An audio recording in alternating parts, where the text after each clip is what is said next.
presentes, siendo las 11:20 de la mañana del día jueves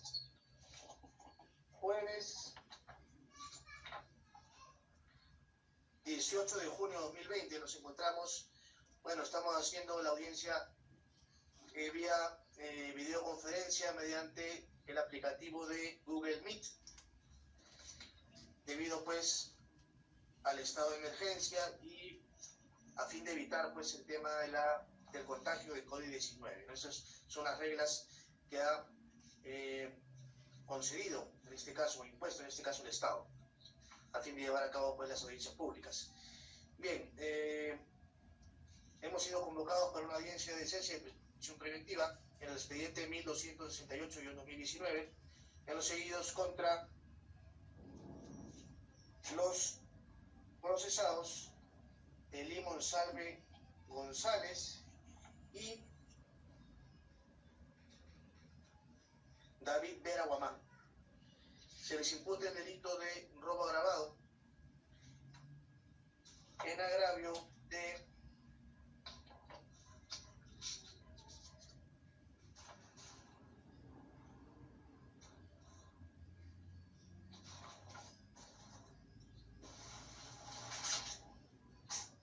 Walter Tineo Calle. En ese sentido pues han sido convocados. Es un pedido de los abogados defensores de ambos procesados. Vamos a pedirle en primer término al fiscal que se acredite, por favor. Buenos días, señor magistrado, a los abogados de la defensa técnica y a todos los que estamos intercomunicados en esta reunión. Por el Ministerio Público, César Augusto Díaz Ramos, fiscal adjunto de la Segunda Fiscalía Penal Corporativa de Nueva Cajamarca, y demás datos ya obran en el expediente y en las anteriores audiencias que ya se han mantenido.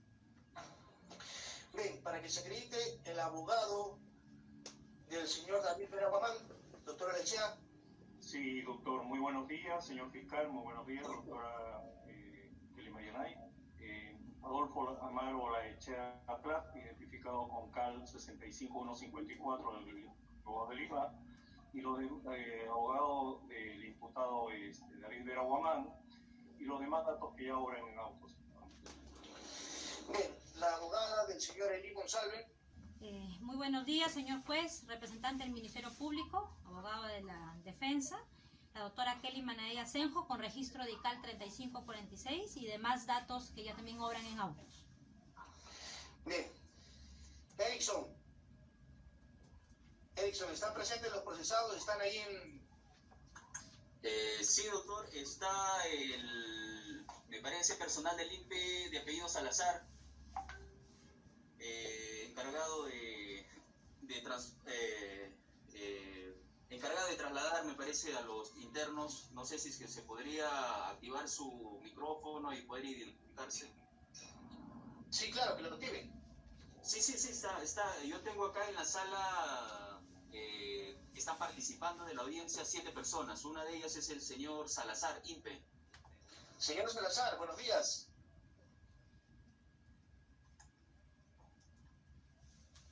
Señor Salazar.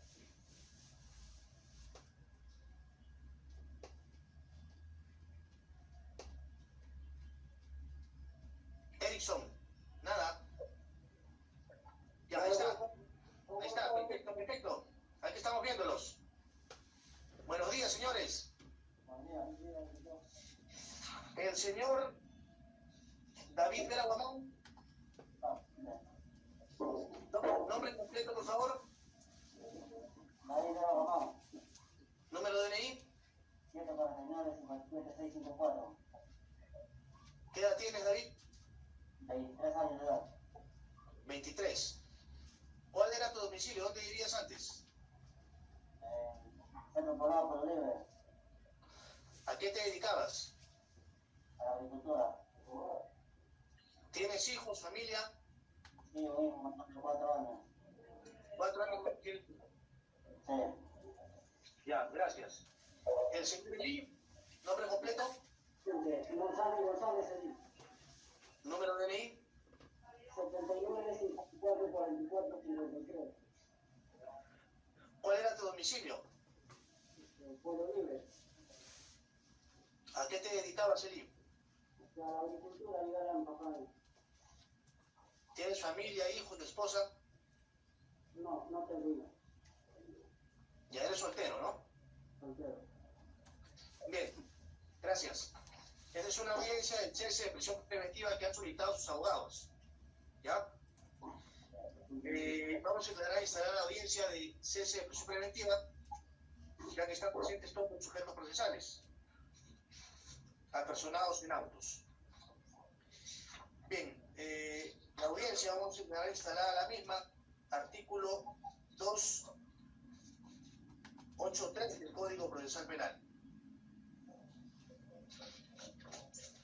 Bien, vamos a darle en primer término el uso de la palabra al abogado del señor David, a fin de que exponga su solicitud. Bien, señor magistrado, con su venia y nuevamente buenos días con todos. En primer lugar, señor magistrado, la causación por la cual nos ha convocado tiene que ver con la cesación de la prisión preventiva. Y en razón del artículo 283, en la cual se funda nuestra solicitud, solicitamos la cesación de la prisión preventiva y su sustitución por una medida de comparecencia restringida. Habida cuenta que el principio de proporcionalidad de la medida limitativa restrictiva de la libertad y de derecho ambulante y de mi patrocinado. En segundo lugar, la proporcionalidad está relacionada también con la duración de la medida coercitiva. De acuerdo al 272, tiene pues su presupuesto de materiales y formales. En este caso ha transcurrido largamente, señor magistrado, ya el plazo de duración de la prisión preventiva. No advierte una especial dificultad en dicha medida coercitiva y además los presupuestos que daban lugar al proceso en contra de mi patrocinado se han diluido. Es decir, ya no existe peligrosidad procesal de que vaya a procesar la actividad probatoria del Ministerio Público y en alguna circunstancia periférica por cuanto mi patrocinado ha reconocido claramente desde un inicio la comisión del ilícito por la cual se les está procesando. Y en segundo lugar, ha habido un acuerdo reparatorio ya celebrado con la gran parte agraviada, ¿no?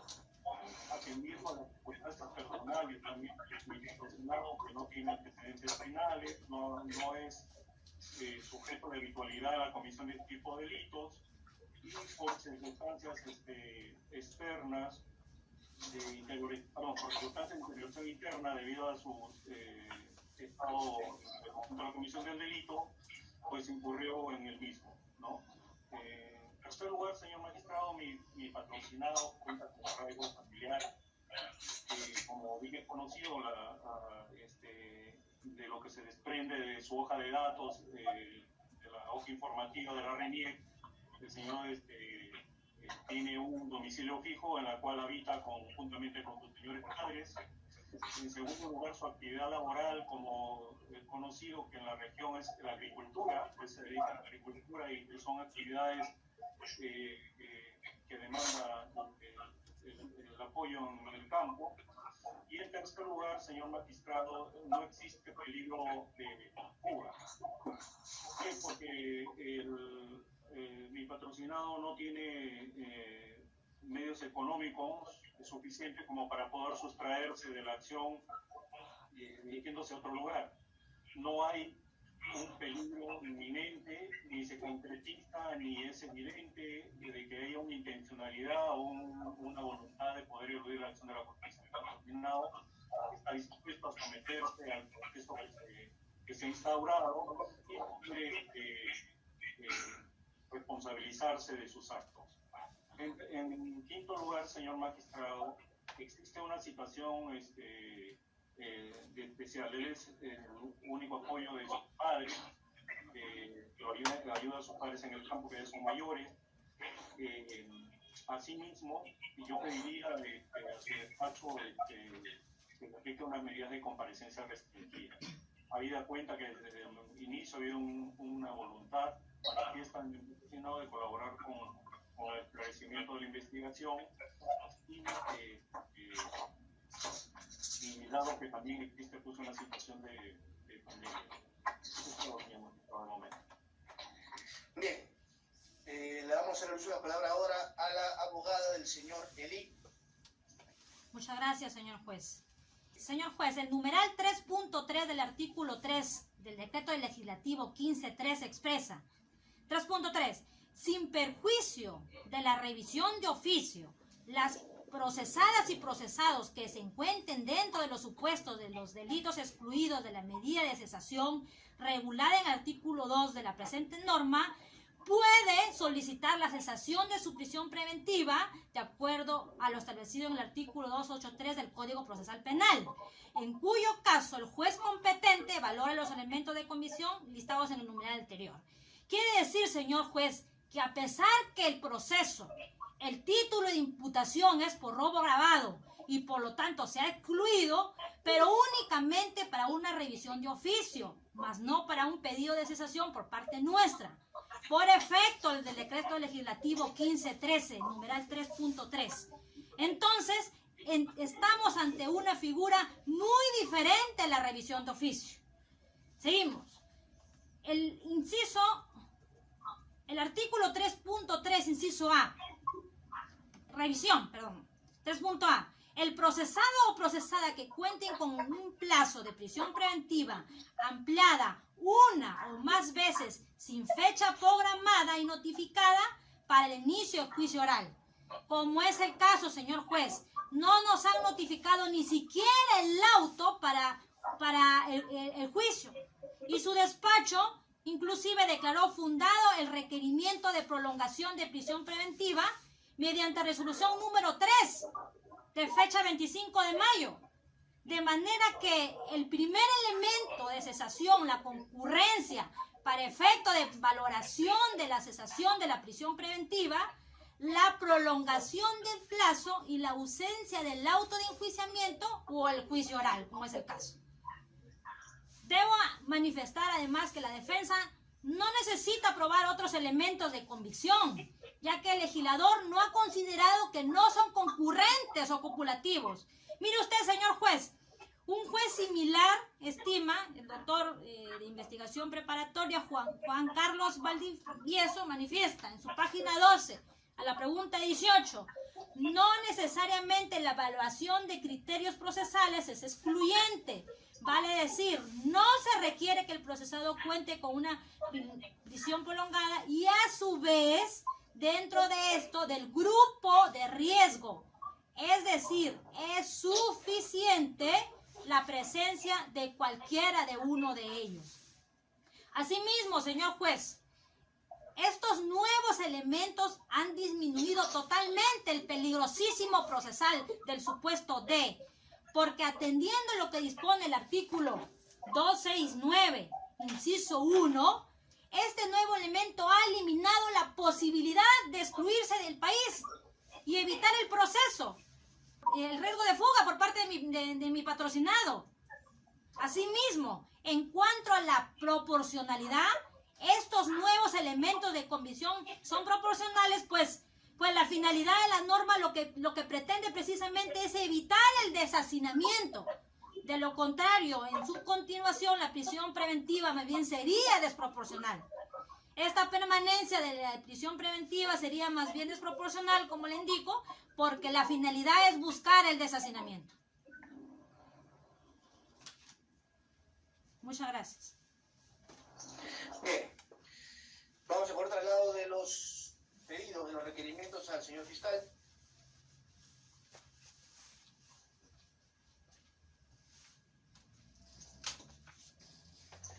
Muchas gracias, señor magistrado.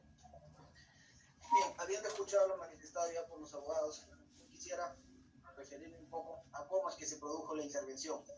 Sucedía que en Nueva Cajamarca, específicamente en los jirones Piura y Santa Rosa, se venían cometiendo este tipo de delitos.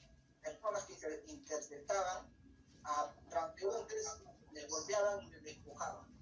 Ese es el dato inicial en que inicia esta investigación.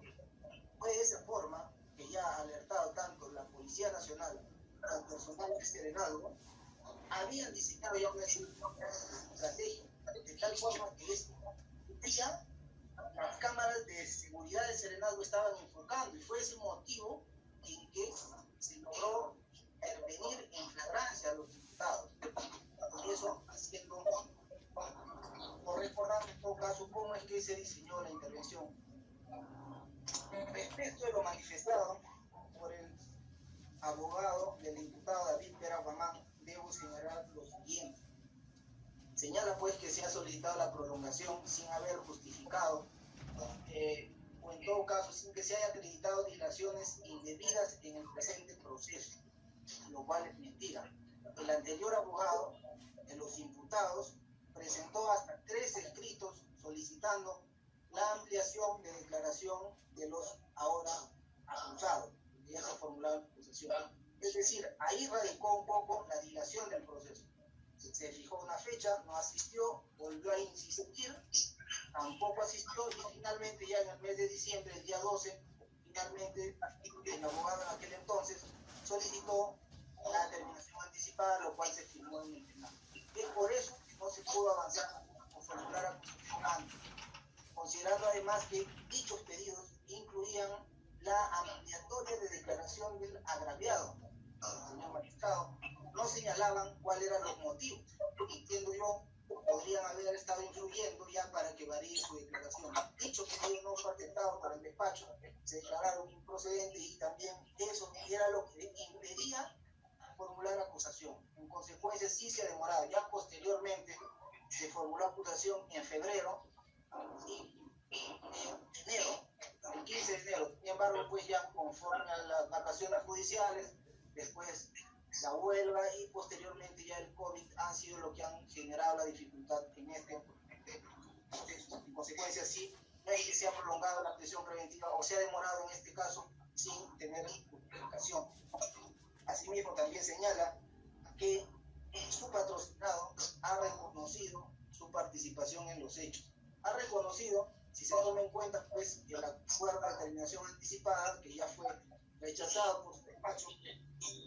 Ese acuerdo sí reconoce su participación. Sin embargo, cuando dan su declaración, los 2 imputados, en forma estratégica, diría yo, señalaron que el que intervino o el que interceptó al agraviado, agrediéndole con golpes o boteándole, tirándole al piso, fue una persona que ellos desconocían. Esa es la declaración que han dado.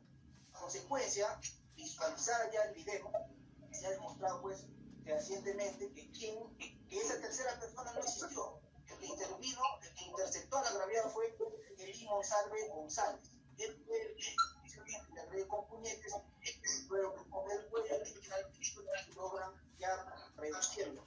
Y en esas circunstancias es que David Vera Guamán intervino para despojarle de la billetera. En consecuencia, pues, han tenido su estrategia diseñada para perturbar en todo caso la investigación. Eso es lo que obra en el expediente, esa es su declaración.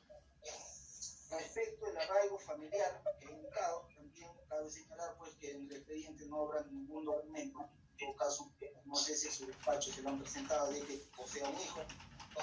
Y también respecto a David Vera Guamán, señala que su domicilio será el que aparece en su DNI, esto es en el centro poblado Pueblo Libre.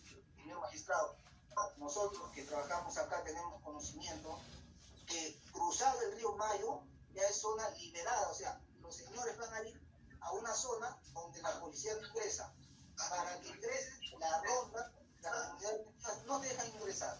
Y gran número de requisitoriados se encuentran allí, señor magistrado. Esto es, aceptarse el pedido que estaría liberando y lo cual haría poco probable de que asista a juicio. Eso respecto de lo manifestado por el abogado de David Vera Guamán. Respecto de lo señalado por la doctora, patrocinadora de Elí González, debo señalar lo siguiente. Señor magistrado, magistrado, esta es una audiencia de cese de prisión preventiva y los presupuestos inicialmente o que se deben de valorar están señalados en el inciso 3 del artículo 283 del Código Procesal Penal. Esto es, que hayan surgido nuevos elementos de convicción que desvirtúen la responsabilidad de los imputados. Ese es el primer presupuesto que se debe de analizar, lo cual este expediente o en este caso no existe. Seguidamente menciona el decreto legislativo 15 y 13 y efectivamente señala, o en todo caso será ya interpretación de su despacho, pues la doctora señala, o en todo caso lee, el procesado o la procesada que cuente con un plazo de prisión preventiva ampliado una o más veces. En este caso sería una vez sin tener fecha de inicio a juicio. Sin embargo, señor magistrado, omite pues señalar que dicho literal guarda conexión con lo que señala el inciso 3.2 del citado decreto legislativo. Esto es, que deberá ser valorado en forma conjunta con los elementos de comisión que deberían desvirtuar en todo caso la responsabilidad de los imputados, hecho que no concurre, y en todo caso conjunta también con lo que señala el literal B, el C y el E del mencionado artículo, que señala que el procesado se encuentra dentro del grupo de riesgo del COVID-19, lo cual no ocurre, pues claramente se trata de dos personas, una que tiene 20 años y otra 23, 24 años aproximadamente. Es decir, tampoco está ahí. 3, que exista un riesgo a la vida o a la afectación de la salud en atención al COVID. Tampoco se encuentra acreditado, señor magistrado. En consecuencia, pues, como he indicado, no se ha desvanecido el riesgo de fuga. Más bien se incrementaría, como ya he indicado, ellos en su DNI tienen su domicilio en el centro poblado Pueblo Libre, cruzando el río Mayo, donde prácticamente es imposible llegar. Eso es todo, señor magistrado. Doctor, respecto al tiempo en el cual se ha prolongado el proceso, ya se prolongó la duración el 15 de enero, ¿no? Sí, efectivamente. ¿Ya se acordó traslado de la duración? Sí, también, sí, doctor. No, Ya no se se ha nos- corrido. no El se mismo nos- enero, sino... O sea, está para asignar fecha de control de apelación. Así es, doctor. No tiene fecha todavía de control, ¿no? No, no tiene. Claro. Acá hay que tener en cuenta un detalle, ¿no? En primer término, hubo una junta de jueces, ¿no? Que, bueno, a nivel nacional. En segundo término, hubieron las vacaciones judiciales, que solamente se atienden casos de prisiones preventivas, sesiones de prisiones preventivas, prolongaciones de prisiones preventivas y habeas corpus, porque hay jueces solamente para el tema de vacaciones. Y luego ya entra lo que es el estado de emergencia o la cuarentena, ¿no? Debido a la pandemia. Entonces, debido a esos factores, pues, es que no se ha señalado fecha para el control de acusación. Los trabajadores del Poder Judicial tampoco están llanos a constituirse ellos a las instalaciones del Poder Judicial para señalar fechas, para trabajar. Es bastante complicado. Ayer justamente la audiencia que tuvimos también lo señalé. Es bastante complicado llevar a cabo las audiencias, por eso es que se ha venido dilatando, no por incompetencia o inactividad del juzgado, sino debido a los factores que ha señalado, ¿no? Acá lo que faltaría es señalar fecha de audiencia de control de acusación. Además también que este es el segundo cese de prisión preventiva que se ha solicitado, ¿no? Además que estábamos a la espera, inclusive, me acuerdo bien que lo señalaron en alguna oportunidad, a la espera de las resultas de la terminación anticipada del proceso. Lo que ayer no se realizó porque no estuvieron de acuerdo finalmente, ¿no? Entonces, debido a todos esos factores, pues el proceso se ha venido dilatando. No es porque haya habido inactividad o negligencia por parte ni del Ministerio Público ni del juzgado. Bien, respecto a la prolongación de la prisión preventiva, doctor, ¿se prolongó cuánto tiempo? 6 meses ha sido prolongado y actualmente se encuentra en apelación en la Corte de Moyobamba. ¿Cuándo vence la prolongación? 6 meses, junio, noviembre, 8 de noviembre. Y yo le pregunto todo esto porque yo los actuados no los tengo acá. Están en el juzgado. Solamente tengo el cuaderno del cese nada más. Además, que tengo 1.500 procesos. Hay 1.500 procesos de trámite y evidentemente no me acuerdo de todo, ¿no? Ya, y esto está en apelación. Sí, señor juez, si me permite. ¿La sala todavía no resuelve? No, no ha fijado fecha todavía. Sí, ¿no? se ha fijado fecha. Señor juez, si me Porque permite. esto ya la prolongación lo hicimos hace tiempo, ¿no? Hace aproximadamente 15 días, 20 días. Ah, ya. Ya, ok. Señor juez, si me permite. Sí, doctora, ahorita la vamos a poner traslado. Un momentito. Bien, primero vamos a poner traslado al doctor Olachea. Gracias, señor magistrado. Mire, señor magistrado, primero tenemos que ubicarnos en qué audiencia estamos. Estamos en una audiencia de cese de prisión preventiva. El señor fiscal está haciendo alusiones o argumentaciones como si estuviésemos ya en la etapa preliminar del control de la acusación, cosa que no es el caso, sino es un caso de cese de prisión preventiva. En segundo lugar, el 343 señala los plazos. No es a instancias de la parte de la defensa técnica la que se señala mediante disposición fiscal la conclusión de la etapa de la investigación preparatoria. Es iniciativa del Ministerio Público conforme a las prerrogativas que le establece la ley.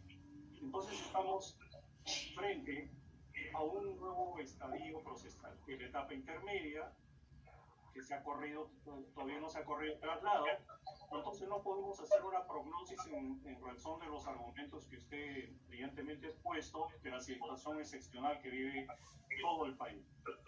No se puede hacer una prognosis de cuánto tiempo va a demorar cada estadio procesal, de la etapa intermedia, cuántas audiencias van, si hay juzgamiento, cuántas etapas de juzgamiento van. Entonces vamos a estar, perdón el término, en una especie de carrusel de prolongación, cosa que es arbitrario y afecta la libertad individual o personal de mi patrocinante.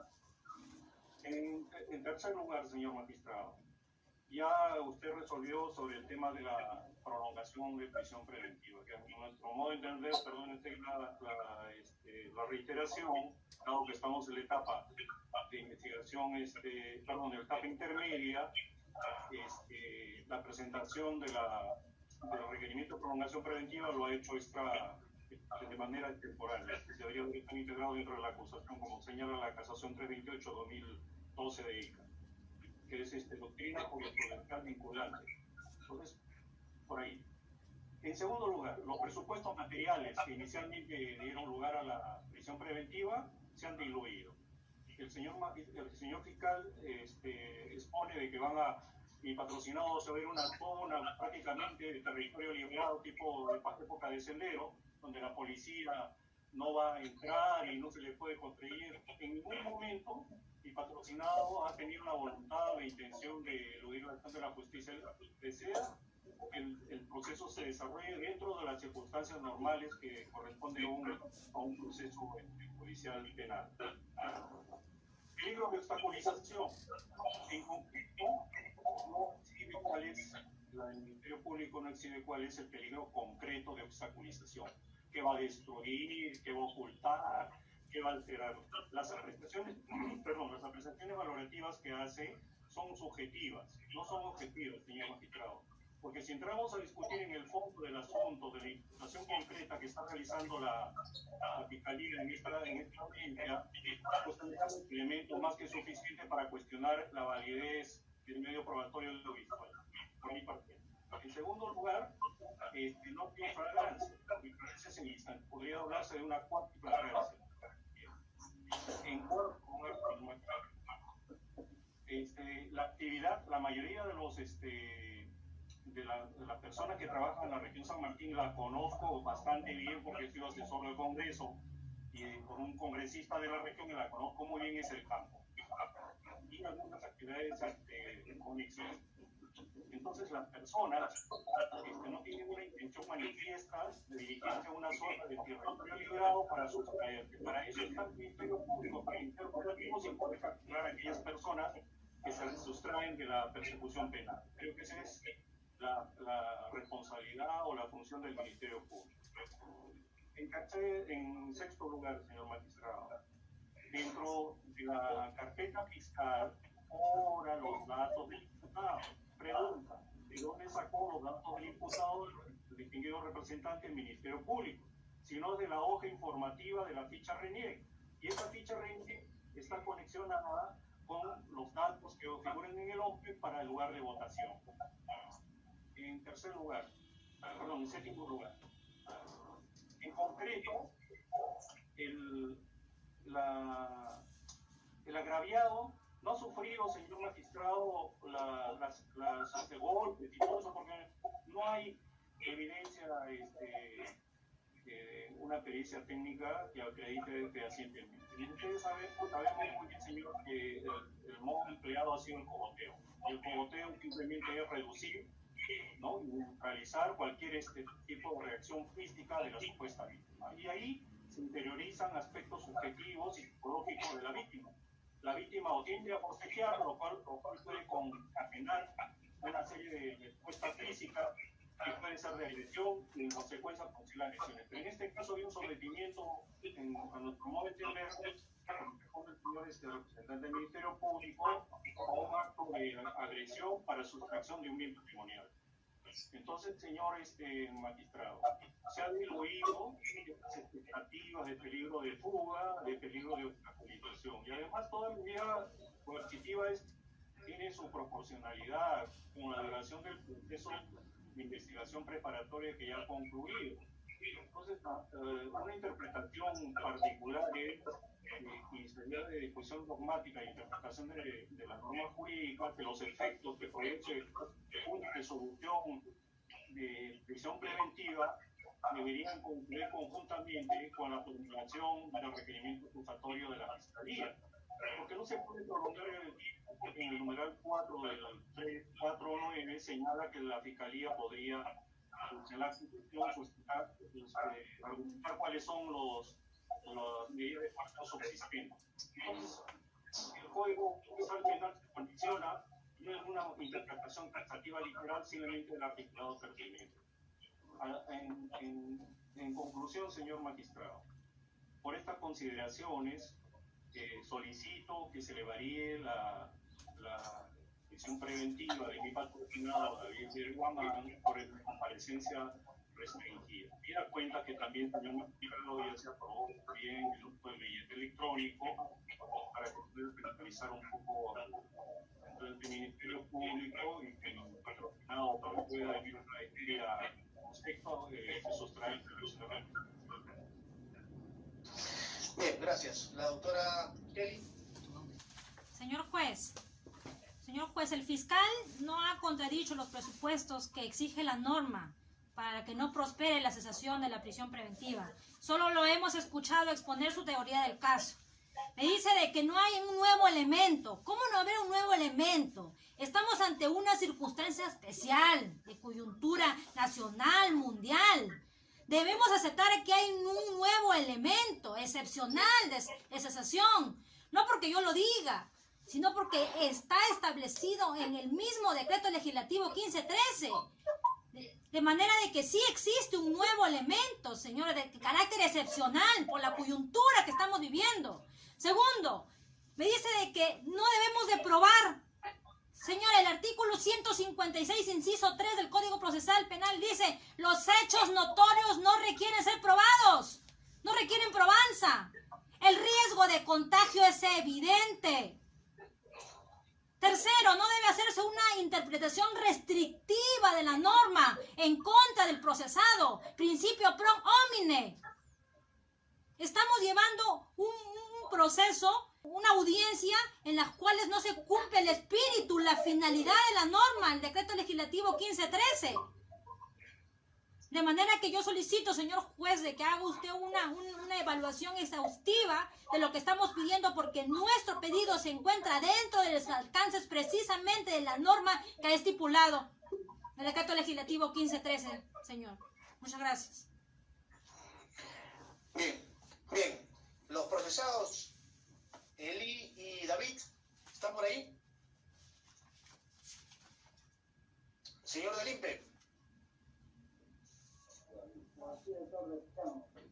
Sí, ya. Quiero ver, ¿tienen algo que decir ustedes? David, ¿tienes algo que agregar? Sí, doctor. De mi parte, reconozco públicamente un delito que he cometido y muestro totalmente arrepentimiento por el camino equivocado en el que anduve. Y pido perdón a Dios, a todas las autoridades y a todos los que salieron agraviados, y también a mis padres, a quienes les fallé como hijo. Y hagan con tanto sacrificio para ser una buena persona.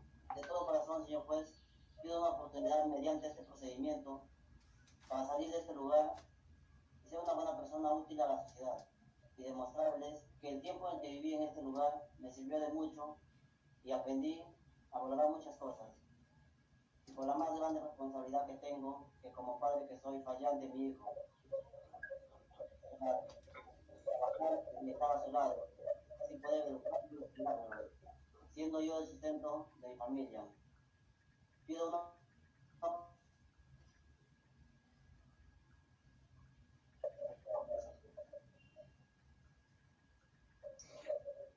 Ya, Eli, gracias. Perdón, David, gracias. Eli, ¿tienes algo que agregar?